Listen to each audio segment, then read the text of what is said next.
Hi friends, எல்லோரும் எப்படி இருக்கீங்க? எல்லோரும் சூப்பராக இருக்கீங்க நம்புகிறேன். நானும் ரொம்ப நல்லா இருக்கேங்க. இன்றைக்கி நம்ம என்னோடய கேக் வீடியோ தாங்க பார்க்க போகிறோம்.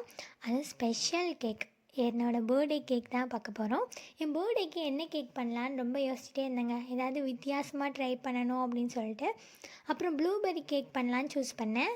நான் அந்த ப்ளூபெர்ரி இது வரைக்கும் சாப்பிட்டதே இல்லை. ஃபஸ்ட் டைம் கேக்கில் தான் ட்ரை பண்ண போகிறேன். என் பர்த்டேக்கு நான் 2 கேக் பண்ணேங்க. இது ஃபர்ஸ்ட் கேக். செகண்ட் கேக் வந்து நார்மல் வெண்ணிலா கேக் தான். ஆனால் டிசைன் வந்து கொஞ்சம் மேட்சிங்காக என்னோடய ட்ரெஸ்ஸுக்கு மேட்சாக கொடுத்துருந்தேன். அதை நான் நெக்ஸ்ட் வீடியோவில் அப்லோட் பண்ணுறேன். நான் செஞ்ச நிறைய கேக்ஸ்லாம் நீங்கள் பார்க்கணுன்னு நினச்சிங்கன்னா இந்த வீடியோ எண்டில் என் இன்ஸ்டாகிராம் ஐடி கொடுத்துருக்கேன். அதை ஃபாலோ பண்ணிட்டு அதில் உள்ள கேக்ஸ்லாம் பாருங்கள். இந்த வீடியோ போடுறதுக்கு எனக்கு கொஞ்சம் லேட் ஆயிடுச்சு, சாரி. நான் இனி வந்து கண்டினியூஸாக வீடியோ போட ட்ரை பண்ணுறேன். நீங்களும் எனக்கு சப்போர்ட் பண்ணுங்கள். நம்ம சேனலில் புதுசாக பார்க்குறீங்கன்னா மறக்காமல் சப்ஸ்கிரைப் பண்ணிக்கோங்க. இந்த வீடியோ உங்களுக்கு பிடிச்சிருந்துன்னா உங்கள் ஃப்ரெண்ட்ஸ் அண்ட் ஃபேமிலிக்கெலாம் ஷேர் பண்ணுங்கள்.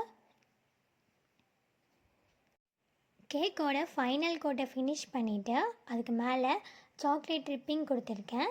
சின்னதாக ஒரு நாசல் டிசைனும் க்ரீமில் கொடுத்துருக்கேன். கீழேயும் அதே மாதிரி இப்போ கொடுத்துட்ருக்கேன்.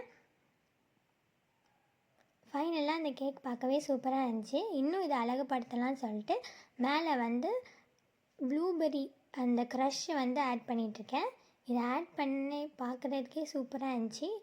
அதோடு இந்த கேக்கை நான் வந்து ஃபினிஷ் பண்ணிட்டேன். பாருங்கள், இப்படி தான் இருந்துச்சு இந்த கேக்கோட அவுட்புட். உங்கள் யாருக்கெல்லாம் இந்த கேக் பிடிச்சிருக்குன்னு மறக்காமல் கீழே கமெண்ட் பாக்ஸில் கமெண்ட் பண்ணுங்கள், லைக் பண்ணுங்கள். பாய்.